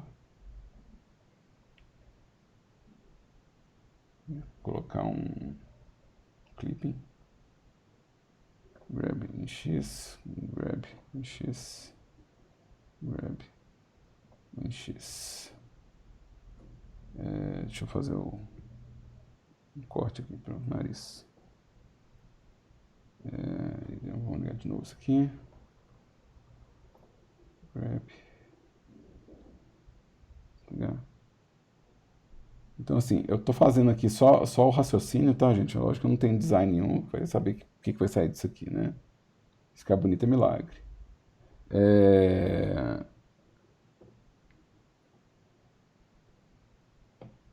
Mas a modelagem era toda feita, tipo, puxando essa pele, sabe? Puxando esses vértices para poder gerar a estrutura, né? Então a gente ia construindo, polígono por polígono, a estrutura do personagem. E aí, você vai lá no meu site, os modelos 3D eles são basicamente feitos assim. É a coisa de ser velho, sabe? Tipo, basicamente eu puxando as faces e arredondando o design para tentar chegar no rosto, né? Então, de novo, isso aqui não vai ficar bonito, mas eu acho que dá para entender o raciocínio. Se vocês tiverem um pouquinho de imaginação, se não tiver, não tem problema não. Posso cobrar se vocês têm imaginação também, não. Isso aqui tá errado. Isso aqui tem que ser pra cá, isso aqui tem que ser pra cá.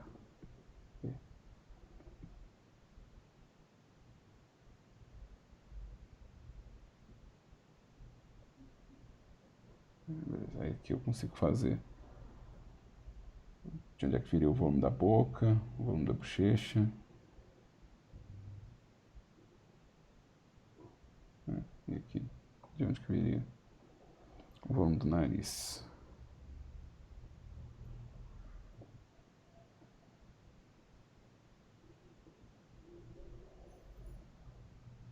Então, tipo assim, a coisa era construída nesse raciocínio, né? Nesse conjunto de estruturas. Então, isso aqui é só para explicar aqui. Uma modelagem orgânica, né, de personagem. Não sei se tá aqui no meu histórico fácil. Acho que não. É muito arquivo. É muita aula e muito arquivo.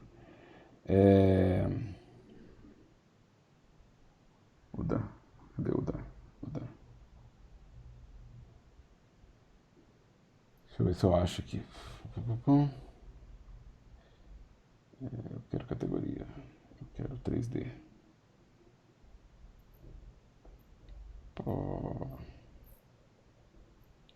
Então, esse personagem, por exemplo, ele é inteiro feito assim, tá?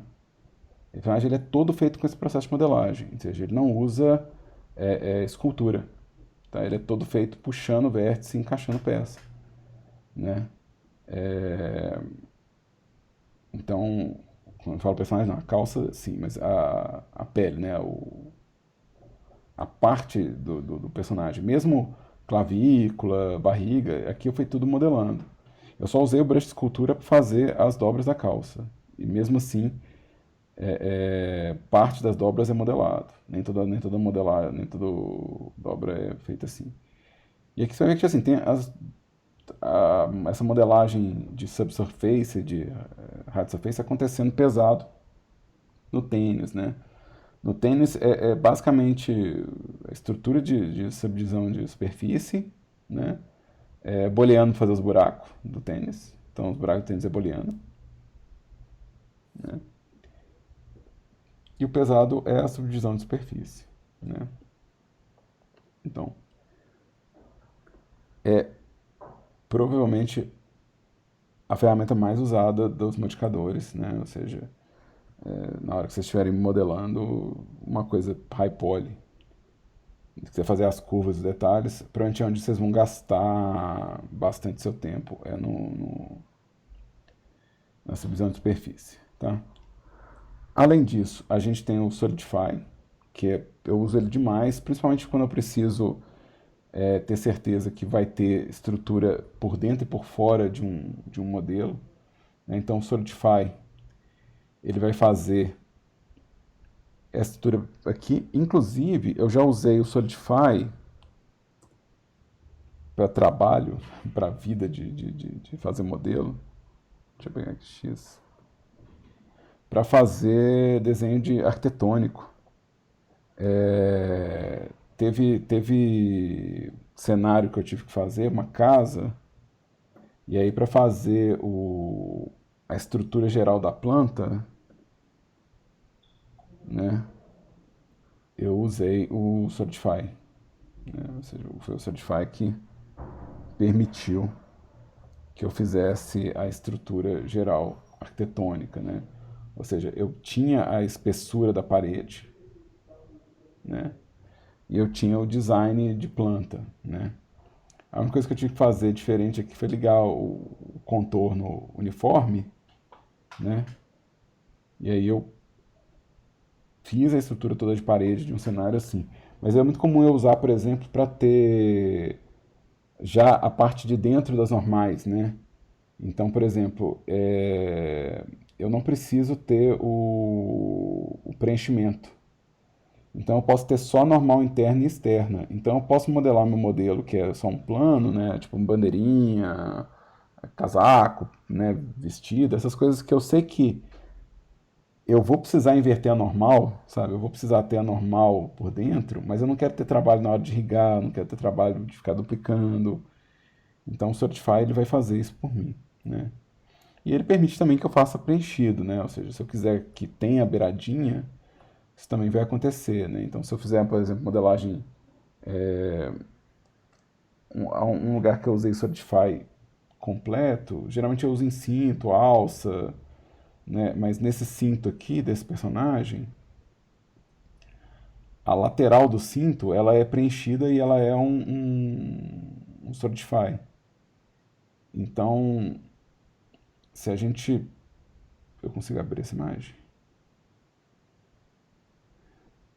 A lateral do cinto ela tem um volume e ela inclusive tem um material diferente, que é uma coisa que o Solidify permite.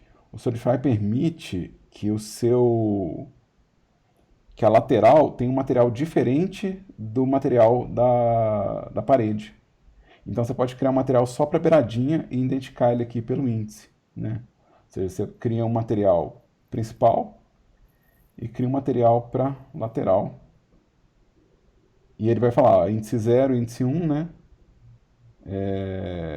E você vai ter na lateral colorida diferente. Então aqui, ó, a lateral está recebendo um material próprio. Isso é absurdamente prático para fazer roupa, por exemplo, porque na roupa isso acontece, né? Você faz um casaco e o material do casaco é uma coisa, mas o material da beiradinha pode ser só um material procedural, um tile, que é só uma texturinha. Isso é uma mão na roda, né? Então você pode ter o que seria parede e beirada, né? Então você consegue ter esse controle no Solidify que é bastante útil, muito legal de ter, né? É,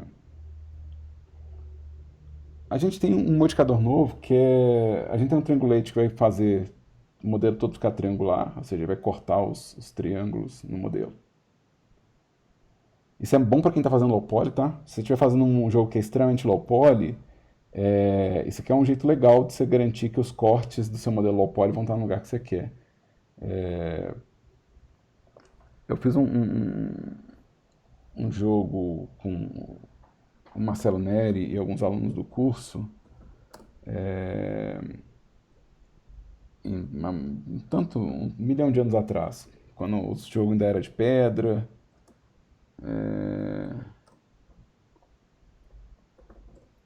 Tudo era de pedra, né? Então, pré-histórico. É,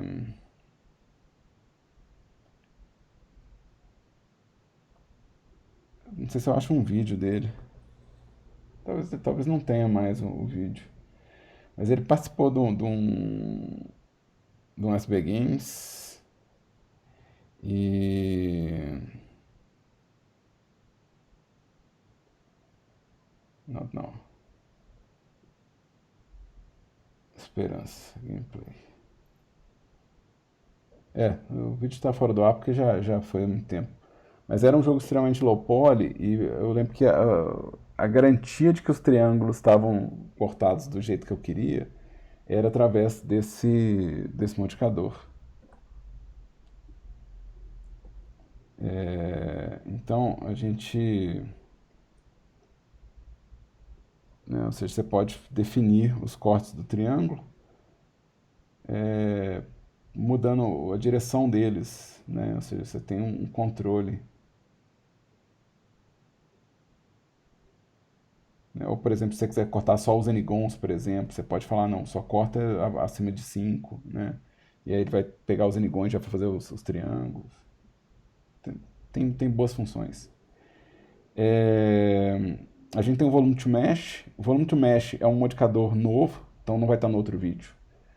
E ele é feito meio que pra gente criar fumaça com formato de modelo, né? Então eu preciso de um shader de volume que afete o volume. Mas ele é feito para poder adaptar a forma do modelo a um material de fumaça, assim. Então a gente não deve ter uso para ele, na real, no nosso semestre. A gente não deve ter uma utilidade.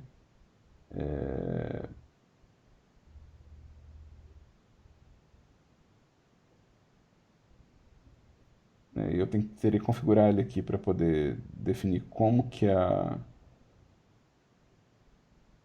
o volume pega, mas eu não vou perder tempo com isso.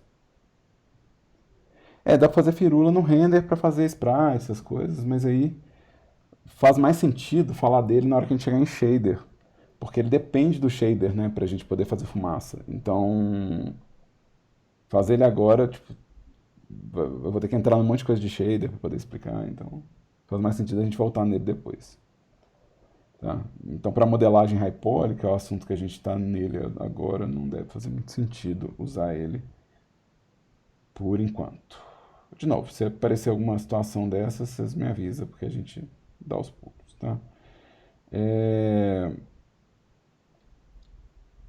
A gente tem um para fazer wireframe, né? E isso tanto serve para render quanto serve para fazer estrutura. É interessante você poder modelar e falar, não, meu modelo é a estrutura, sabe? O que vai ser no final vai ser esse wireframe, né? É bem legal. E obviamente que ele serve para render também, você pode usar ele para fazer render de portfólio, essas coisas, tá?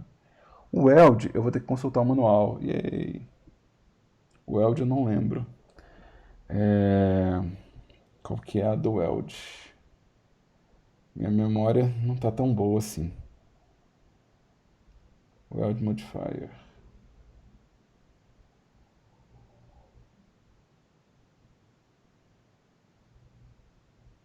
Ele é tipo um merge. Ou seja, ele vai fazer um colapse da geometria ao redor de acordo com o grupo de vértices.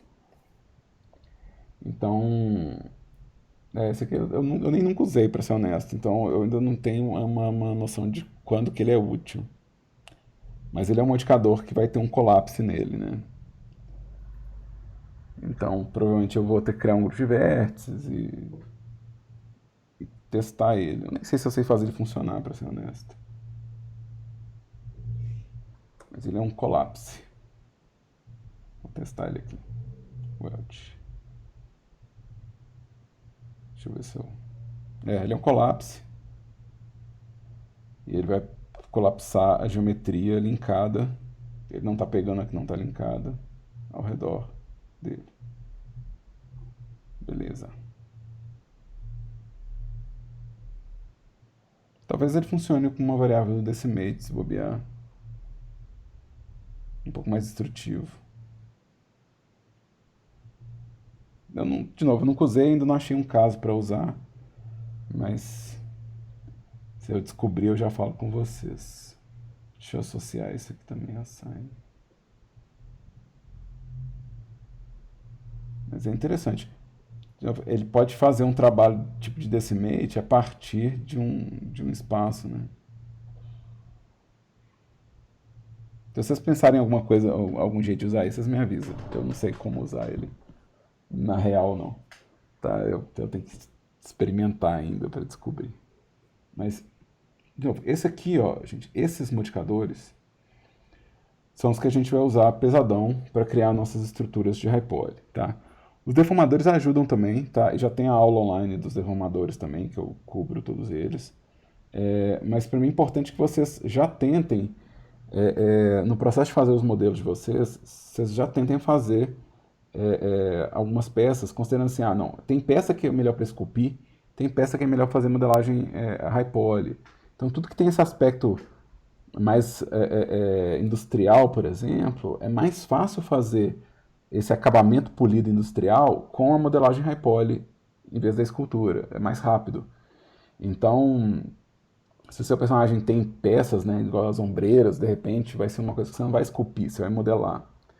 E nada impede você de modelar o high poly depois de jogar a escultura, né? Nada impede de você pegar um modelo que tem a subdivisão, que está suave, né? E dar um apply para depois ir para a escultura para acrescentar o detalhe que você quer acrescentar. Então, você pode começar a partir de uma forma mais rígida ou mais limpinha para depois fazer a parte suja e destruída do seu modelo, né? Então, é interessante pensar nesse recurso, assim. E isso varia muito também de máquina para máquina. Tem máquina que talvez não aguente escultura, então talvez tenha que resolver tudo com modelagem. Querendo não fazer modelagem high poly porque eu estou tendo controle do número de cortes é mais viável, né? Então, eu recomendo assim, que vocês não tentem fazer tudo na escultura, tá? Pensar em que tem peças que vão ser mais fáceis de fazer modelagem, porque tem mesmo, tá? Assim como a gente vai chegar uma hora que vai assim, não, mas tenta a escultura, porque tem coisas que são mais fáceis na escultura, né? A gente está tentando agregar o máximo de recurso na mão de vocês, tá? Lembrando que vocês podem já assistir as aulas de escultura, já pode fazer escultura, já pode fazer modelo high poly, já pode fazer modelo finalizado. Vocês podem já, semana que vem, quiser trazer tudo. Semana que vem tem aula? Tem, né? Quinta-feira não é feriado, não, né? Quinta-feira não, sexta-feira, né?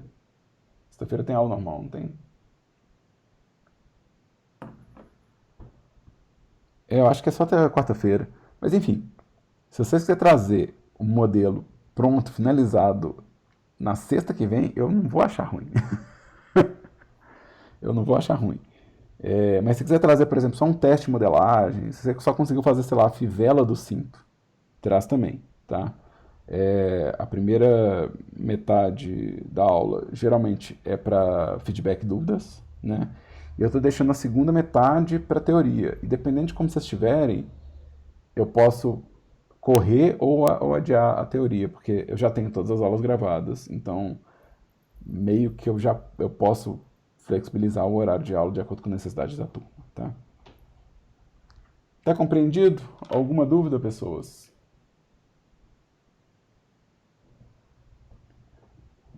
Perguntas?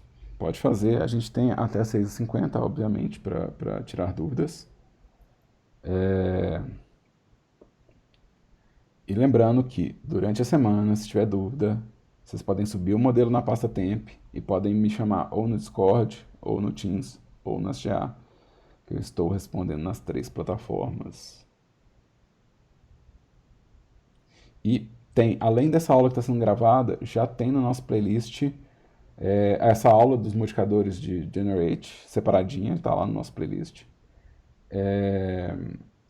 E daqui a pouco essa aula vai estar online para vocês lá também, tá? Eu estou gravando e daqui a pouco eu estou subindo ela para vocês consultarem, tá? Eu vou subir as 2 aulas em 2 vídeos separados. E aí não deve demorar para aparecer online para vocês, não, tá? E em algum momento eu também pretendo mandar um e-mail. Pode mandar o sketch da silhueta, Alice, sempre. Pode mandar o sketch da silhueta, sempre, sempre, sempre. Deixa eu não salvar isso aqui, minimizar isso aqui. Igual eu falei, a gente tem até 6h50, esse tempo é bom.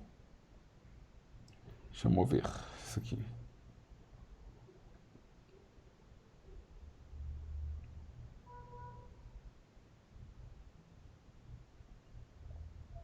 Vou colocar isso aqui na nossa pasta de recursos.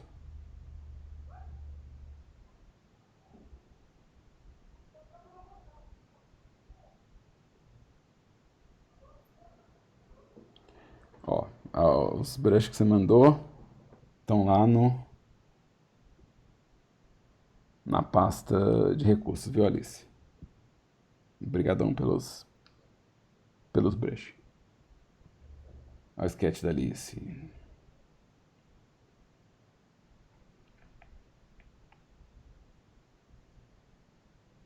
Tá, peraí, deixa eu... Posso fazer download isso aqui?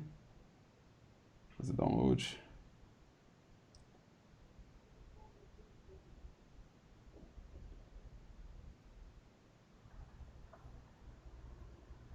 Vamos abrir com o GIMP. Downloads. Sketch open.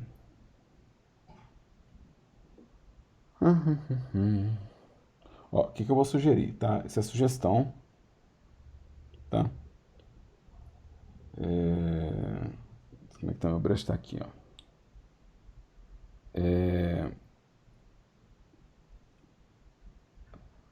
Parece que vai ter uma identificação quanto a ser pontiagudo e o lobo e ela, né? Então, eu vou sugerir que você, quando você estiver fazendo isso aqui, tentar deixar isso mais pontiagudo, deixar isso aqui ainda mais pontiagudo, se pá, entendeu? Ou mais visível, né? Tipo, a ponta, né? Tentar fazer o queixo dela também mais pontudinho, quando você for fazer o queixo. Aqui, ó, eu acho que dá pra puxar mais, cara. Acho que dá pra puxar um pouquinho mais. Como se fosse pra cima. Em vez de ser meio pra baixinho, igual um olho triste, né? Que você fez. Né? Você fez tipo olho triste. Pensar que é um pouquinho mais zangadinho. Tá? Talvez compense na modelagem. Talvez compense fazer o quadril dela pontudo. Ou fazer tipo. Como se fosse meio ossudo mesmo. Talvez valha a pena fazer isso. Eu tô pensando se a gente não faz.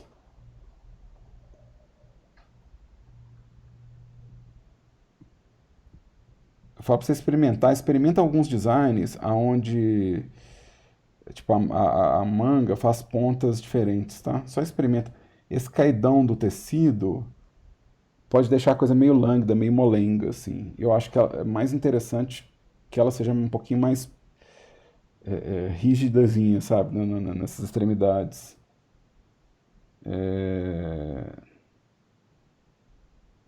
Pois é, e aí, tipo assim, talvez pensar em fazer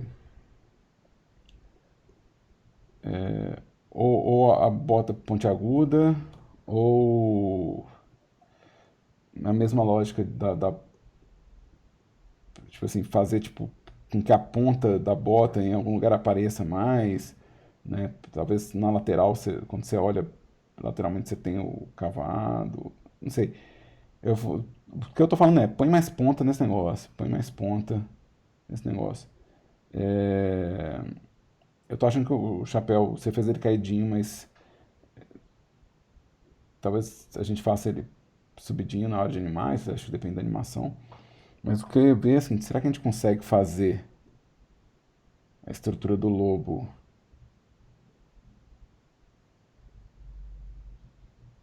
que eu acho que vai dar uma cara de malvada, sabe?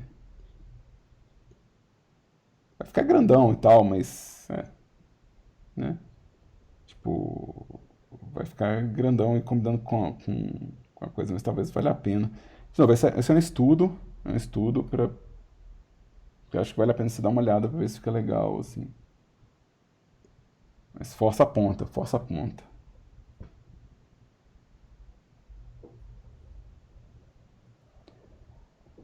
Aqui, ó, você já fez uma ideia da gola dela. Eu não sei o quão femme fatale ou quanto que um decote caberia aqui, mas em termos de design, né? Tipo assim, se a gente pensar que o figurino dela também, tipo, faz ponta pra cá, né? Mesmo que seja uma gola, alguma coisa. É, vamos ver onde é que a gente pode encaixar triângulo nisso aqui, né? Tipo, talvez fazer a fivela triangular também.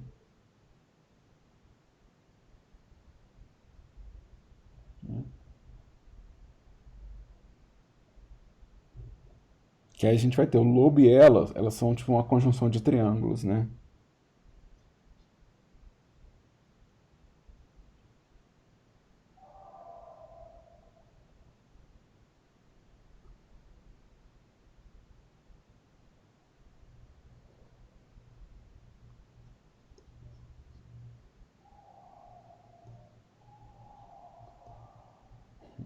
Fazendo essas franjas. Franja de cima do olho é um negócio tão brega.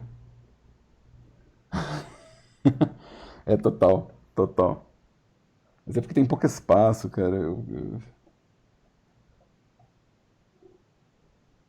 Franja sobre é um negócio tão barango. Mas se ela é vilã, ela pode ser prega, né? Tipo, se você fizer uma vilã que o pessoal acha só muito da hora, talvez o pessoal não entenda que ela é do mal, né?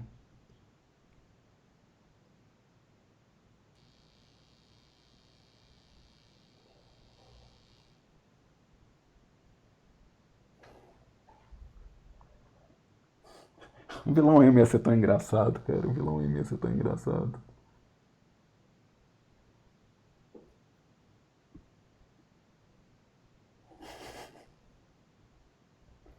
Ia ser tão divertido. Mas não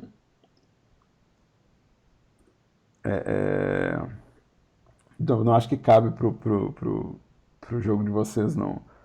É só porque eu fiquei pensando, assim, como personagem, sabe? Porque ele já vai ser uma coisa de época, né? Então já é uma coisa que quer conservar um trem que já não é mais tão popular, né? Então tem todo um procedimento aí de compreensão da vida.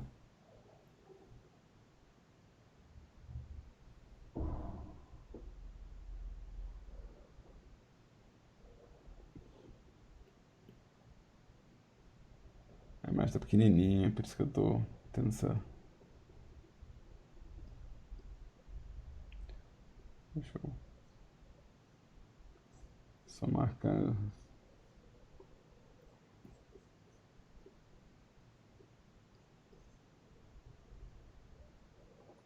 É, não, tranquilo. É só pra.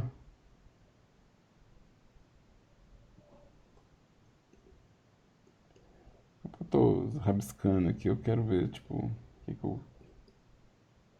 eu arranco de estrutura aqui. É, o cabelo dela vai ficar pra trás mesmo.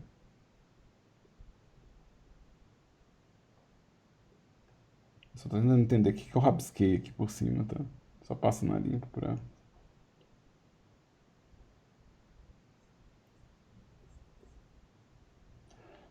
Ainda acho que se conseguir fazer tudo meio pra cima, assim.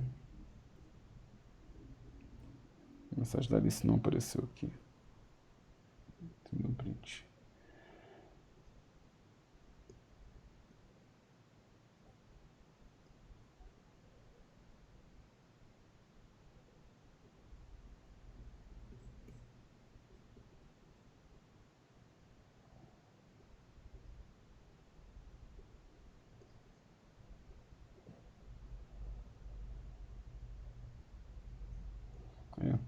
Anatomicamente também eu faria ela ter uns ângulos também. Tipo, anatomicamente eu também faria ela ter, tipo, igual eu tava pensando assim, um quadril ser tipo um pouquinho mais marcadão, assim, talvez.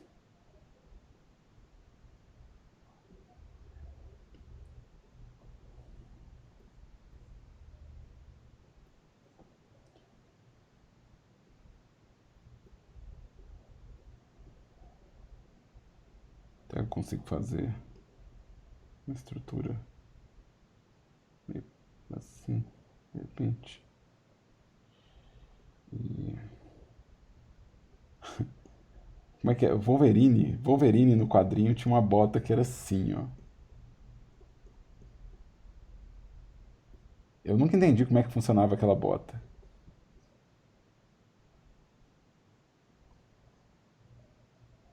Tem as coxinhas grossas. Vamos manter a coxa grossa.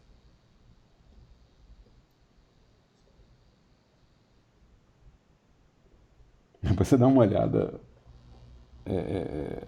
Não, se você vê se você entende como é que funciona, me explica. Porque eu nunca entendi como é que os caras desenhavam, mas não faz o menor sentido.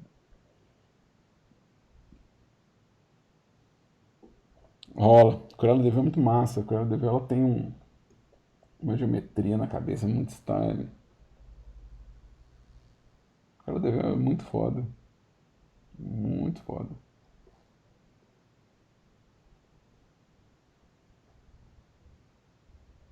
Faz unha também, né? Seu personagem tem umas unhas grandona. Eu tô fazendo bruxona clichêzão em vários sentidos, assim, mas.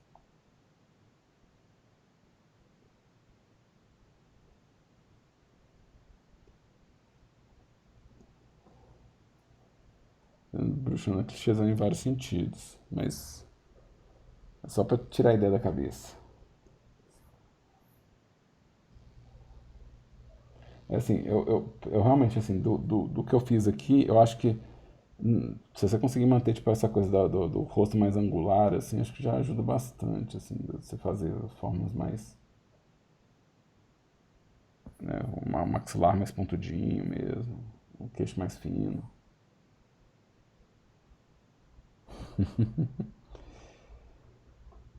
O Wolverine. Tá. É... Vou fechar isso aqui. Vamos encerrando as atividades. E,